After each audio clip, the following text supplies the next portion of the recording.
Hello, everyone. Welcome. We're excited to be here today to talk about having your best season yet, your most competitive season yet. Mark and I are both lovers of the game of golf, and we're excited to help you improve some of the things that you might not always think about to help take your game to the next level. So I'm going to start out. I'm going to share my screen, and I'm going to actually I know Mark's doing 5 tips, which is even better, but I'm just going to do 3 tips to have your most competitive mental season yet, okay? Because I want to keep it really simple for you. And I want these to be things that you can do every day, okay? So, gonna make it really easy. The thing is, your mental game is one of the most underused assets on the golf course, period. People learn how to swing, they learn how to hit the ball, and it's a wonderful thing. And you start to make birdies and occasional eagles, and you start to hit pipes down the drive when you're hitting drives down the fairway, and it's just like, it's awesome. But to take it to the next level, to take it to the next competitive level and really become the golfer that you have the potential to be, you need to get your brain involved. And a lot of people never do. And so they never reach that next level, that elite level. And Mark talks a lot about going from average to elite. So this is the same kind of concept. So the number one thing, and it seems really simple and even maybe a little odd, but the number one thing that you have to do is teach yourself to believe. Because here's the thing, we think that our mind just like our mind has a mind of its own. Our mind does whatever it decides to do, thinks what it wants to think. But the real person in charge is you. You get to choose what you want to believe about your golf game, what you want to believe about what you're capable of. And you don't even have to have proof yet. A lot of times, this is how the cycle goes, okay? So golfers will, and athletes, anyone in general, when you set goals or things like that, until you actually achieve it, you won't let yourself believe that it's possible because you're like, I haven't achieved it yet. But here's the thing. It's totally possible. And you know you're going to get there because you're doing the work. You're putting in the time. You've set the goals. And so in order to get there faster, you got to believe on the front end that it's going to happen, that you're totally capable of it. Because think of being on the first tee of a tournament and you're getting ready. You don't even know what score you're capable of yet because you haven't played. But what if you just believed that you were capable of shooting under par? What if you just decided that you totally were? You've put in the effort, the work, the time. You've seen yourself shoot under par in practice. Like, you know you can do it. You believe you can do it. Think of how much more powerful that is than just like, I hope maybe today's the day I'll shoot under par. Belief is so powerful. And you better believe that when Tiger or Dustin Johnson or Rory, whenever they go out, and even Jordan Spieth, even though some of them haven't won in a while, they believe every time that they have a chance to win. Every time. Even though they don't know if they do, because they haven't done it yet. But they totally can. And they believe it even coming back off of injuries or not winning for years. They have come, and this is why they're the professional golfers, because they're on that elite level. They believe that they can do it. Okay?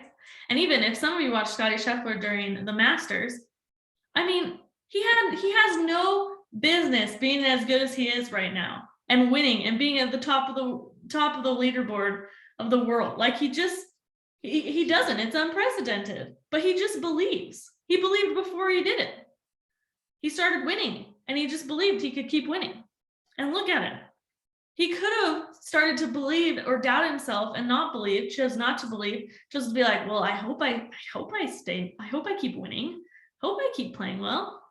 But no, he made the decision, the choice to believe it. So every day you have to make that choice. Every single day, every shot, you have to make that choice.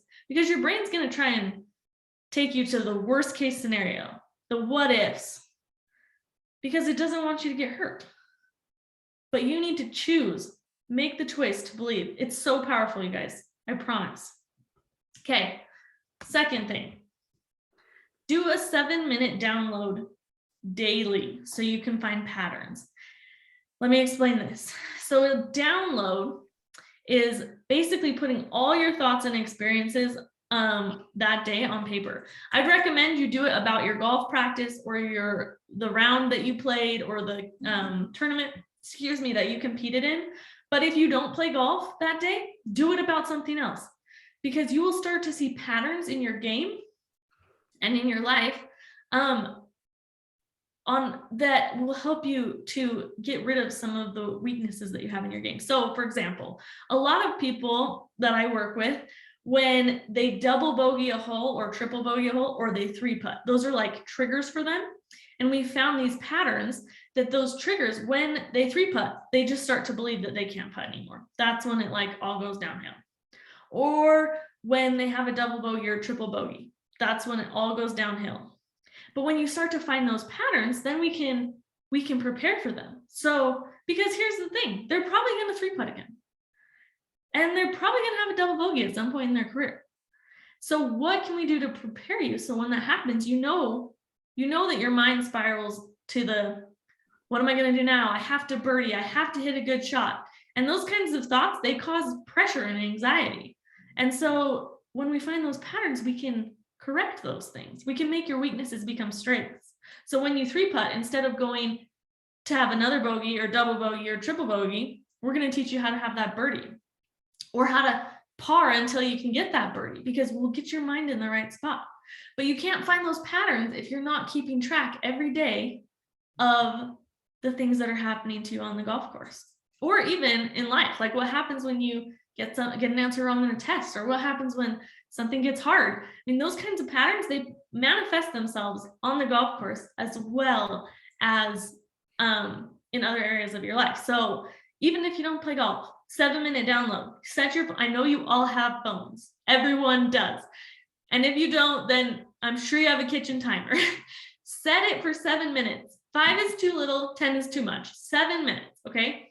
And write down everything that happened in your golf game that day, or everything that happened. Like, how'd you play? Did you play well? Did you play poorly? Why did you play poorly? Why did you play well? When did it go wrong? What was your best hole? What was your worst hole? How were the drills you did? How long did they take? Write down all these things and all the things you thought about them. And this, at the beginning, it'll be a little bit harder because you're not used to it, but you'll get really good at this. And then you'll start to notice the patterns in your thoughts and in your practices and in when you compete. And then you'll be able to make those your strengths, okay? And I actually have an awesome list of kind of questions that you can start your downloads with. So if you want that list, shoot me an email and I'll get you a list so you can start doing these 7-minute downloads and you can start getting really good at them so that you can find those weakness patterns in your game and we can nip them in the bud. We're going to go right to the root of the problem, not surface. We're not just going to get rid of the surface issues. We're going to go to the root of it so that we can get rid of it. Right? If any of your mothers make you weed, you know you have to get to the root to get rid of them. So that's what we'll do. 3, my last and final tip, something you can do every day. Work on rewriting your story, okay? And this goes along with belief a little bit. We have these stories in our mind about what kind of golfer we are. What kind of putter are you? Do you hit your irons well? Are you good under pressure? Or are you better without pressure? Do you play better when you're playing with people who are better than you? Or do you play better when you're playing with people who aren't as good as you? Okay. And you're answering these questions because you think about these things. And it's because that's the story you've created for yourself. And some of those stories are awesome. Some of those stories are perfect and they help you to play your best, to be your best. Like if your story is that you're an awesome putter, you're such a good putter, you make everything, then guess what? That's what your story will be. And then if you believe like, man, I'm not very good with my driver. I don't hit many fairways. That's when I hit my driver, that's when I see my penalty strokes. Then that's the story you're living under. And that's the story that you're going to prove true. So I want you to take some of these stories that you notice in your head and these stories. So these 3 things all go together because these stories are part of the things that you believe. And you're going to find these stories when you do your 7-minute download. All right. And that is when you get to rewrite your story. Maybe you don't want to be bad at driving the ball anymore. So let's change the story. Is your story that you don't think you'll get recruited because you're a senior in high school already? That's not true. I was recruited as a senior. It totally happens. You finally hit your peak. Well, hopefully not your peak, but you start to head in the right direction and you start to compete at the level that college coaches are looking at. And guess what? As a senior, you can totally get a college scholarship and play somewhere. It's totally doable. But you will tell yourself it's not because other people have created that story and now you've made it your story. So find the pieces, the stories that aren't working for you about yourself as a golfer, as a person, as a competitor, and change them, rewrite them. And even if you have to rewrite them every day, like maybe you start telling yourself you're a great driver, but you don't believe it yet. So what do you believe about yourself when you hit your drives? What can you do? Can you put a confident swing on the ball? Can you pick a line of safety, as we call it, where like even if you go a little left or a little right, you're going to put yourself in a good position? What can you do? What story can you write about yourself? Okay. So these are 3 easy things, and they can all be kind of done together. And in fact, if you do the download, you will start to see the beliefs and the stories that you have created, and you will be able to change those stories. You'll be able to rewrite them. And as you remind yourself when you're practicing every day, or when you're competing, or when you're taking that test, that you can do this, that you can believe in yourself, that you're capable,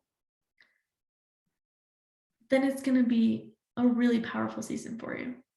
You're going to have your best season yet. You're going to do things you've never done before, shoot scores you've never shot before, because you're using your mind in a way you've never used it before. And it sounds kind of wonky, right? Like that's not like when you practice putting, you can see if it went in the hole or not. So you know if you did the drill. Belief and rewriting your story, they're a little harder things to track. But I promise if you start to work on these things, you start to push yourself to believe things. Remind yourself how good you are. Remind yourself all the things you've done before that you couldn't do. You couldn't hit a flop shot. At some point in your life, you couldn't hit a flop shot. At some point in your life, you couldn't stick it to 3 feet from the bunker. But you can now. And now that you know you can do things that you didn't know how to do before, you can believe that you can do even more things that you've never done before, that you haven't done yet. Okay? So these are the 3 things that I recommend to really make this season different than any of the ones before. And I'm telling you, when you include your mind, you're going to be unstoppable. So shoot me an email if you have any questions about this and if you need help with your download. But let's make it happen. Let's make this the best season yet. Let's make it your best scoring average yet. Let's make it the most wins you've ever had. Because why not? Why not you? Why not this season? So now that we've talked about your brain and how you can use that to become better and to take yourself to the next level, I'm going to turn the time over to Mark, who's going to tell you a little bit how to take your body, use your body to take your game to the next level. Awesome. Thanks, Lauren. That was great. A lot of great tips there. I need to do that 7-minute download. I'm going to have to get you to send me that too. Okay. So as I get this set up here, thanks for joining us. It's always great to have people here to listen to these webinars, and we love the content that we're about to put out. So here are my 5 tips. Now, obviously the body's a little bit different than the mind. And as we get into this, I'm going to talk about this from a competitive player's standpoint. Now, all of these tips are still relatable to your everyday golfer or your weekend golfer. They all still count, but this is more for somebody who's trying to play this competitively or trying to be competitive as a golfer. So here are the 5 tips. There we go. Tip number 1, work out after you play. So many younger people are obsessed with the gym for the aesthetic look of it. I want to look big. I want to have muscles. I need to look a certain way to attract the opposite sex. Now, if you kind of work out every day and think that that's going to help you play golf better and do those things, it's not a good idea. It's going to make you sore. It's going to tighten you up and you're not going to be swinging freely. So work out after you play. A lot of the best golfers in the world, like I know Rory starts his week on Sunday night with training. So after he's played his round, that's the first day he trains. And the reason it's the first day he trains is because it's the longest amount of time before his next competitive round. So he knows he has that much time to recover before his next Thursday round. So he actually lifts heavy a lot on Sunday night and then knows that he can recover over those next few days so that when he goes back into the tournament, the next week, he feels good. So work out after you play. If you want to lift weights, if you want to do your cardio, if you want to do mobility, you should do that after. It brings your body back to normal. Golf is a one-sided sport. So golf is a sport that we're constantly rotating one direction. What that does is that creates muscular imbalances, and that makes one side of our body a lot tighter than the other. By working out after we've golfed, it brings our body back to normal. It brings us back to homeostasis or a natural kind of feeling. So it's very important to do something after you play. That doesn't mean you have to be like Rory and go deadlift and do box jumps and squats and stuff like that. You could come back and do kind of a mobility or a recovery workout, and that's going to have a lot of benefits towards you feeling better the next day. Okay. And you don't have to worry about being sore to play. Being sore and playing is just so terrible because you're going to compensate throughout the round with your swing. So if you're sore through your hip, you're not going to fully rotate through your hip. Your swing is going to be tight. You're probably going to push a lot of balls. If you're sore through your shoulders, same idea with your upper body. So it's really important to go to the course feeling good. Remember, we're working out to be better at the sport. We're not working out just to work out.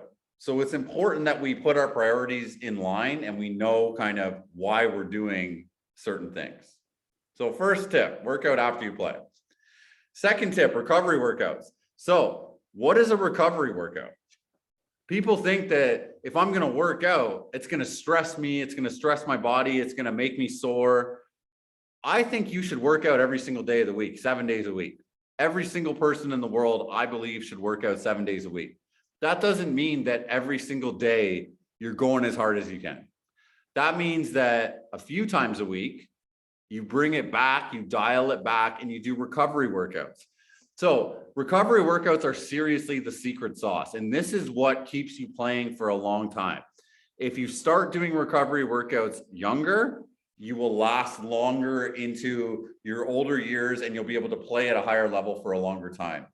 If you're starting to feel tight, if you're starting to get injured a lot more than you did when you were younger and you are an older athlete, recovery workouts are going to continue to help you play. And they're also going to hopefully reduce some of those mobility dysfunctions and limitations that you have.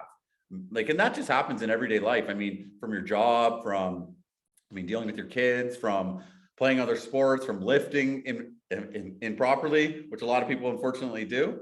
You create kind of these restrictions throughout your body. Recovery workouts are what kind of help you get through that and keep you injury-free all year.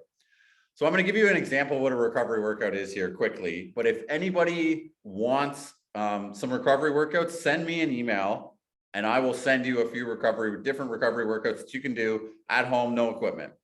But what it would look like would be maybe I would foam roll for 5 or 10 minutes. So I foam roll for 5 or 10 minutes, my whole body or the places that I'm feeling sore. After I'm done foam rolling, I'm going to do mobility work. So I'm going to be on the ground a lot, doing 90-90 stretches, maybe some down dog stuff, active straight leg raise, open books, external rotation through my upper body, things like that don't really put a lot of stress. I'm not loading the body, but I'm activating and I'm lubricating joints. So I'm activating my muscles, which actually brings us back to kind of a normal state. And I'm lubricating and I'm strengthening and building endurance in my joints and ligaments that are going to help me withstand the high forces that I put on them when I swing the golf club. So these recovery workouts might only last 20 minutes, 15 minutes, but they make a ton of difference. So if there's something that you take out of this talk that I give today, it's recovery workouts are the secret sauce. Recovery workouts are what the pros are doing multiple times a week, if not multiple times a day, to keep their body right. Tiger Woods has said recently that it takes him a couple hours to play golf. So he has to actually do things like activation exercises, massage therapy, active release therapy, activation exercises for his whole body, not just certain areas. He has to do some strengthening stuff to really turn on some of those muscles that are harder to turn on because of his surgeries and all the injuries. And then after that, he has to do it again. But that's somebody who's obviously been through the ringer, but he understands the importance of that. Everyone else does that on the PGA Tour, just to a smaller scale, because they don't need to do it to that scale because they're not as hurt as he is. But introducing this into your life is not only good for golf, but it's just going to have you functioning better throughout the rest of your life. So please email me if you are interested in getting a couple of recovery workouts, and I'd be happy to send them to you. Okay, the third one, an electrolyte supplement or salt. Now, we play golf. So we play golf in hot weather outside, right? So some people might lose 5 to 10 pounds of water weight in a round. If you are a heavy sweater, if you do play in a hotter climate or a hotter place in the world, like if you live in Florida or if you're even in the Caribbean or anything like that, you're going to sweat a lot, okay? As you sweat, we don't only just lose water, and that's the biggest misconception people have with sweating. They think when I'm sweating, I'm just losing water. I got to drink water, drink water, drink water. But if we don't have salts in our system, if we don't have the right amount of salt or electrolytes in our system, our body doesn't withhold or retain that water the same way. So you might be chugging back water and still be very dehydrated because your body's not holding it and you're just excreting it or you're peeing it out the whole entire round. So it's important to make sure that you have an electrolyte supplement or you add a little bit more salt into your diet. And that's not refined salt, that's natural salt. So there's all different kinds. I'm not going to get into that here, but the one I use is actually Himalayan salt, is the salt that I always use. And I just put a little extra on my eggs. I put a little extra on my dinner. And it makes a big difference. I have noticed a tremendous difference in the fatigue at the end of the round. I run a lot. I can notice a big difference at the end of my runs. Now that I've introduced a lot more electrolytes into my diet, it's a huge benefit. Okay. It's also going to help you improve recovery because you're not going to be as dehydrated at the end of the round. So you don't have to come back from as far, let's say, down the hole. So your body's, if you don't have an electrolyte supplement or you don't have salt, your body is going to continue to lose salt and lose water at a rate that's high, depending on how hot it is. And if we lose a lot, it's harder to come back from that. So if we lose a little, it's easier to come back from that. So to really consider getting like an electrolyte supplement or adding a little more natural salts to your diet to help reduce fatigue when you're out on the course. It definitely makes a big difference. Okay, number four. Don't work out hard the day before. And I think this is before you play. And I think this is common sense to most people, but it's really not, because I train a lot of juniors and a lot of junior golfers. They don't care if they play or not. If their buddies are doing bench press the day before their tournament, they're doing bench press, or they're squatting heavy the day before, if that's what their buddies are doing at the high school they go to. So it's important not to work out hard the day before. And this kind of goes back to what I was talking about in that first tip, right? Know your why. Why are you working out? Like I said, I'm going to talk about this from a competitive standpoint. So if you're a competitive golfer and you're in that world of, I want to win golf tournaments, that's why you're working out, right? The health benefits are obviously still a plus, but that's a secondary plus. Your focus is to be a better golfer and to play at a higher level.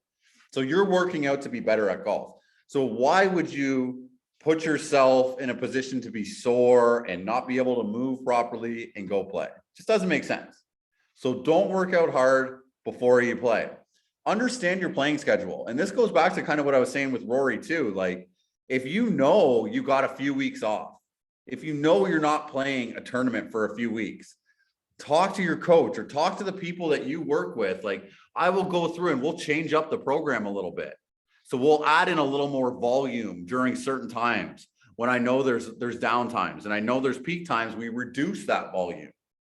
And that's the way that you're going to continue to improve, because golf, unfortunately, is a year-round sport, especially if you live down south in the States, right? Even in Canada now, there's so many indoor leagues. There's so many indoor simulator places that people play golf 12 months a year, okay?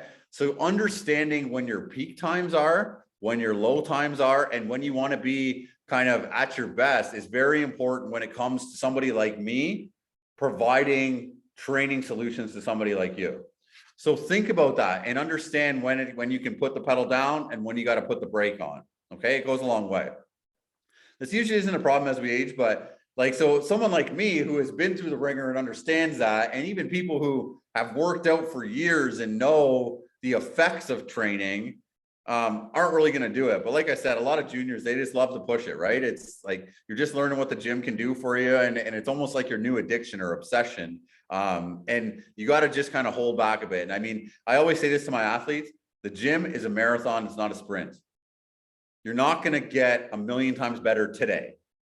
So remember that you got to do it over a period of time, and think about that as you kind of plan your training and plan when and how you're going to be training. Okay, last but not least, number 5, keep the intensity high and lower the volume. Okay, so when I go into the season, or when you're going into to play in the golf season, again, why are we playing, or why are we training? To play golf. We have made a lot of gains, let's say, or improvements over the off season, or you should have, right? You should have been in the gym a lot more, working on power, speed, strength. A lot of younger golfers need to put on size. So I got a couple golfers right now who are really, they just haven't developed yet. They're 16 years old, and they need to put on some size. So maybe you're working on size, you're eating a little bit more. You want to keep that intensity. So you want to keep the weight up if you're lifting heavier weight, or the speed up if you're doing speed training or power training or whatever, but you just want to reduce the volume. So how do you do that? So there's a lot of different ways to do it. You can do it over a week span. You can do it over a month span. You can do it over a workout span. Let's say that I used to train in the off season 5 days a week, upper lower kind of core cardio day, upper lower day. I can still do that, but I'd have to reduce the amount of sets that I do, the amount of reps that I do in the workouts, or I can go to 3 days a week and go upper, lower, core, and cardio. So I've just reduced 2 of the days, but I'm still hitting the major areas in the body. At the end of the day, you still need to be working out. And that's the other thing that people do. They go too far the other way and they do nothing because, hey, I'm golfing now, right? But you still need to work out and maintain those gains, or whatever you want to call improvements, during the season. And this is the way to do it. 2 or 3 times a week, pushing it at the gym. And then the other days of the week doing these recovery workouts is really what you should be doing during the off season, or the in season. In the off season, you can push it more 5 or 6 days a week in the gym. Maybe 2 or 3 days a week you do recovery workouts. But in the season, you want to think about golf, but use the gym to keep you powerful and keep that speed. Just reduce the volume. So those are my 5 tips that I wanted to bring to the table. Obviously, if you have any questions or comments for any of this stuff, let me know. These are my social media, links here. There's my email, the Instagram account, my YouTube channel, and my website was at the start of this. I know Lauren will have all of her stuff as well. But thanks a lot for joining us. We really appreciate your support. And yeah, we'll see you in the next one.